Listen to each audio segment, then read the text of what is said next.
Meenu TV.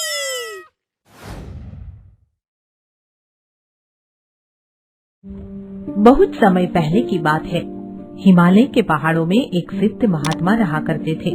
उनका एक शिष्य बुद्धिराम भी उनके साथ रहता था। महात्मा जी को जड़ी बूटियों का बड़ा गहरा ज्ञान था और वे अपनी जड़ी बूटियों से गंभीर रोग का इलाज आसानी से कर देते थे। कोई अमीर हो या गरीब, वे सबका इलाज मुफ्त में करते थे। वे इसे मानव सेवा का काम समझते थे और भगवान का नाम लेकर सबकी मदद करते थे। एक बार महात्मा जी अपने शिष्य के साथ मैदानों में आए और एक गांव में रुक गए। जब लोगों को उनके आने की खबर मिली तो वे इलाज के लिए उनके पास आने लगे। महात्मा जी, कई दिनों से खांसी से परेशान हूँ। गांव के वैद्य से कई बार दवाइयाँ लेकर खाई है, पर कोई आराम नहीं मिला। लो, यह दवा सुबह शाम खा लेना, जल्दी ही तुम्हारी खांसी जड़ से खत्म हो जाएगी। उसी समय वहाँ राजा के 2 सैनिक आते हैं और महात्मा जी को राजा का संदेश सुनाते हैं। महात्मा जी प्रणाम। प्रणाम सैनिकों, कहो कैसे आना हुआ? महात्मा जी, हमारी राजकुमारी को किसी गंभीर बीमारी ने घेर लिया है। चेहरा काला पड़ गया है और वो सूखकर काटा हो गई है। इसीलिए महाराज चाहते हैं कि आप राजमहल में पधारे और उनके रोग का उपचार करें। राजकुमारी की बीमारी को लेकर हमारे राजा और रानी बहुत दुखी है। आप जल्दी चलिए। सैनिकों की बातें सुनकर महात्मा जी अपनी आंखें बंद करके काफी देर तक कुछ सोचते रहते हैं और फिर सैनिकों से कहते हैं, देखो, मैंने राजकुमारी की रोग की परख कर ली है। वह बहुत जल्दी ठीक हो जाएगी। अब तुम लौट जाओ और राजा व रानी से कहो कि वे राजकुमारी की चिंता न करें। तो क्या आप हमारे साथ नहीं चल रहे महात्मा जी? नहीं, मैं अपने मरीजों को छोड़कर नहीं जा सकूंगा, पर आप लोग चिंता न करें। मैं औषधि अपने शिष्य के हाथों भिजवा दूंगा और राजकुमारी उस औषधि से तुरंत स्वस्थ हो जाएगी। राजा के बुलाने पर भी महात्मा जी ने राजमहल जाने से मना कर दिया। इस कारण राजा के दोनों सैनिकों को महात्मा जी पर गुस्सा तो बहुत आता है, लेकिन वे अपना गुस्सा अपने मन में ही दबाकर वापस चले जाते हैं। बड़ा घमंडी महात्मा है, राजा के बुलाने पर भी राजमहल नहीं चला। अरे छोड़ना, हमारे राजा इस महात्मा का बहुत आदर करते हैं, इसलिए यह इतनी अकड़ दिखाता है। तुम बिल्कुल सही कहते हो भाई, वरना राजा की आज्ञा का पालन ना करे, इसमें इतनी हिम्मत कहाँ होती। सैनिकों के चले जाने के बाद महात्मा जी अपने थैले से कुछ फूल निकालकर अपने शिष्य बुद्धिराम को देते हैं और उसे समझाते हैं।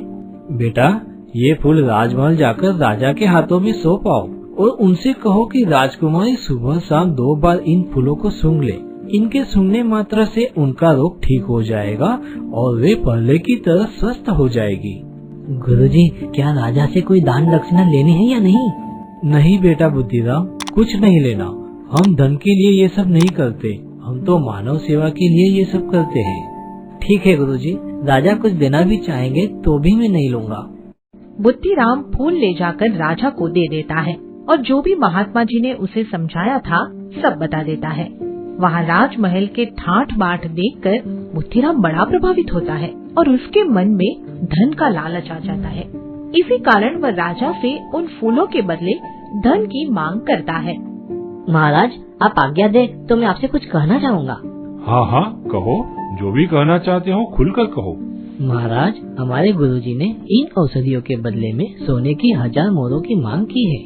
मंत्री जी, महात्मा के चेले को गिनकर पूरी 1000 मोहरें दे दीजिए। राजा से सोने की 1000 मोहरें लेकर बुद्धिराम महात्मा जी के पास लौटने की बजाय पास के एक नगर में जाकर रहने लगता है। महात्मा जी कई दिनों तक उसके लौटने का इंतजार करते रहते हैं और जब वह लौटकर नहीं आता तो अकेले ही यात्रा पर निकल पड़ते हैं। तू जहाँ भी रहे खुश रहे बेटा बुद्धिराम, मुझे तो दीन दुखियों की सेवा करनी है, सो मैं तो अब अगले गांव की यात्रा पर निकलता हूँ। उस दिन के बाद महात्मा जी अकेले ही एक गांव से दूसरे गांव घूम घूम कर बीमार लोगों का इलाज करते रहते हैं और अंत में उसी नगर में आ पहुँचते हैं जहाँ बुद्धिराम रहता था।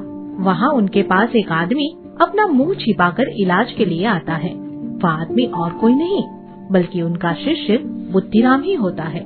महात्मा जी उसे पहचान लेते हैं और पास बुलाकर कहते हैं, बेटा बुद्धिराम, चेहरा छिपाने की जरूरत नहीं, मैंने तुम्हें पहचान लिया है और मैं जानता हूँ कि तुम्हें वही रोग है जो राजकुमारी को था। क्या मुझे वही रोग है? पर मुझे यह रोग क्यों लगा गुरुजी? क्योंकि तुमने लालच किया। तुमने उन जादुई फूलों के बदले राजा से धन लिया। तुम्हारे लालच के कारण वे फूल तुमसे नाराज हो गए और उनके प्रभाव से राजकुमारी तो ठीक हो गई, मगर तुम बीमार पड़ गए। महात्मा जी के मुंह से जादुई फूलों का सच सुनकर बुद्धिराम घबरा जाता है और रोने चीखने लगता है। गुरुजी, मुझे बचा लो, मुझसे गलती हो गई, मैं आगे से ऐसी गलती कभी नहीं करूँगा। परेशान मत हो बेटा बुद्धिराम, मैं तुम्हारी बीमारी का इलाज कर दूंगा और तुम पहले की तरह स्वस्थ हो जाओगे। उसके बाद महात्मा जी कई दिनों तक उसी नगर में रुककर बुद्धिराम की बीमारी का इलाज करते हैं और जब वह ठीक हो जाता है तो वापस चलने की सोचते हैं। मगर जब महात्मा जी वापस जाने लगते हैं तो बुद्धिराम उन्हें सोने की मोहरों से भरी थैली देने की कोशिश करते हुए कहता है, गुरुजी, ये सोने की मोहरें राजा को वापस लौटा दो और कृपा करके मुझे अपने साथ ले चलो। नहीं बेटा बुद्धिराम, अब तुम मेरे साथ नहीं चल सकते, क्योंकि अब तुम निस्वार्थ रहकर दूसरों की सेवा, सहायता या मदद कभी नहीं कर पाओगे। ये कहकर महात्मा जी अपना थैला उठाकर अकेले ही हिमालय के पहाड़ों की ओर चल पड़े और बुद्धिराम लज्जित भाव से वहीं खड़ा रह गया। जादुई कोल्ड ड्रिंक। मयंक स्कूल से आ रहा है। उसके साथ एक दोस्त है। पीछे बैग है। ऊबड़ खाबड़ रास्ते से छोटे छोटे पत्थरों को अपने पैरों से मारते हुए आ रहा है। उसके चेहरे पर थोड़ी मायूसी है। अरे यार, ये स्कूल क्यों जाना पड़ता है? रोज रोज वही टीचर, रोज रोज होमवर्क करो, ये भी कोई जिंदगी है? हाँ यार, मेरी तो बिल्कुल स्कूल जाने की इच्छा नहीं होती, लेकिन क्या करें, पेट दर्द का बहाना भी कब तक बनाएं? पेट दर्द से याद आया, कल मेरा पेट दर्द होने वाला है। अरे, तू तो ज्योतिष की तरह बोल रहा है। हाँ, क्योंकि कल मैं यही बहाना बनाऊंगा और स्कूल नहीं आऊंगा। अरे वाह, तुझे तो कल का होमवर्क अब दिखाना ही नहीं पड़ेगा। तू तो बच गया, पर मुझे तो आना पड़ेगा ना। अरे, तू बोल देना मैं मयंक को लेकर डॉक्टर के पास गया था, इसीलिए नहीं आया। अच्छा बेटा, तूने टीचर को इतना बुद्धू समझा है क्या? झूठ पकड़ा गया तो डबल होमवर्क मिलेगा। हाँ, बात तो सही है। चल ठीक है, फिर मैं भी आऊंगा। एक दिन मयंक का दोस्त स्कूल नहीं जाता, पर मयंक जाता है। जब वो आ रहा होता है तो रास्ते में एक बुढ़ा आदमी, जिसकी दाढ़ी सफेद थी, सर पर गोल टोपी लगाए हुए था और उसकी कमर कुछ झुकी हुई थी। वो कुछ अजीब चीज बेच रहा था। जादुई कोल्ड ड्रिंक, जादुई कोल्ड ड्रिंक, जो पिएगा वो राजा बन जाएगा, जो ना पिएगा वो बहुत पछताएगा। जादुई कोल्ड ड्रिंक। अरे, ये क्या है? भला जादुई कोल्ड ड्रिंक? चलो चलकर देखते तो हैं। बेटा, ये जादुई कोल्ड ड्रिंक है। इसे पीने के बाद सभी अपने मन में जो भी इच्छा करोगे वो तुरंत पूरी हो जाएगी। मेरा होमवर्क भी तुम्हारा होमवर्क भी और बाकी सबका होमवर्क भी। अरे वाह, फिर तो ये बड़े काम की चीज है। इसके बाद मयंक उस जादुई कोल्ड ड्रिंक को खरीद लेता है। मयंक घर जाता है और फिर होमवर्क करने बैठ जाता है। वो हमेशा की तरह होमवर्क करना शुरू करता है, तभी उसे जादुई कोल्ड ड्रिंक का उपयोग करने का याद आता है। अरे मैं भी कितना बुद्धू हूँ, मेरे पास जादुई कोल्ड ड्रिंक रखी है और होमवर्क लिख रहा हूँ। इसके बाद वो कोल्ड ड्रिंक की एक घूंट पीता है और मन में ये कामना करता है कि उसका सारा होमवर्क कंप्लीट हो जाए।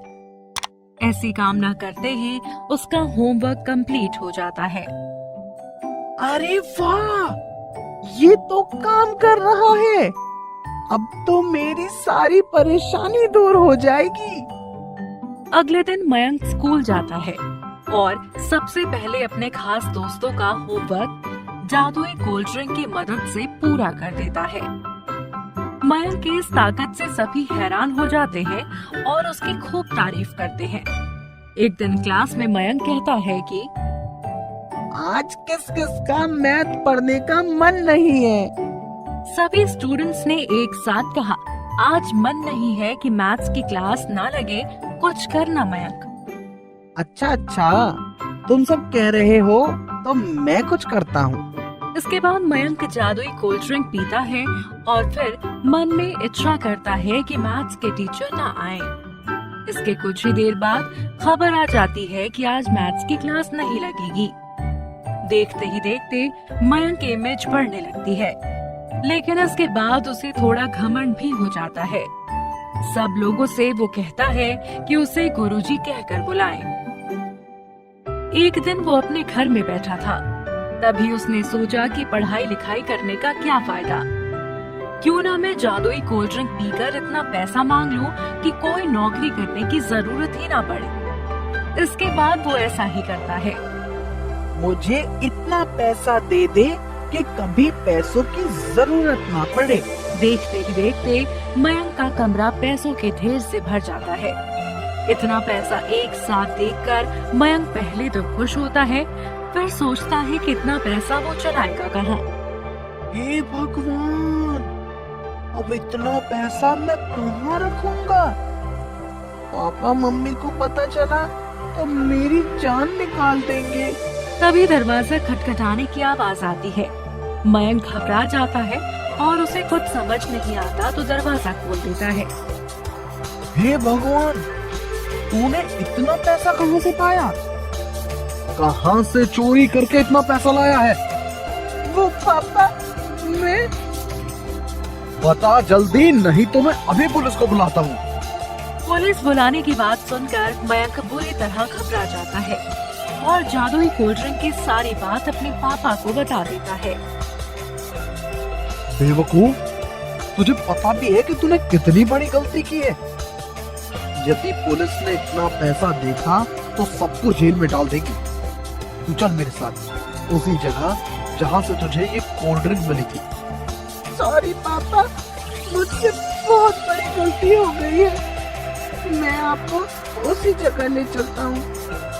इसके बाद मयंक अपने पापा को लेकर उसी जगह जाता है और उस बुढ़े बाबा के पास पहुंचता है। फिर मयंक के पापा उस बाबा से इस मुसीबत से मुक्त होने के उपाय पूछते हैं, तो बाबा कहते हैं कि इससे छुटकारा पाने का सिर्फ एक ही तरीका है।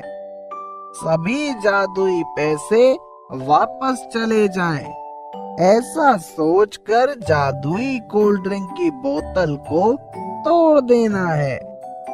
ठीक है बाबा जी। इसके बाद मयंक ऐसा ही करता है और बोतल तोड़ते ही सभी पैसे गायब हो जाते हैं। इसके बाद मयंक के पापा उसे कहते हैं कि बेटा, जिंदगी में सफल होने का सिर्फ एक ही तरीका है और वो मेहनत करना है। इसीलिए सफलता पाने का गलत रास्ता कभी नहीं अपनाना चाहिए। आगे की मजेदार स्टोरी के लिए चैनल को सब्सक्राइब करें और बेल आइकन प्रेस करना ना भूलें।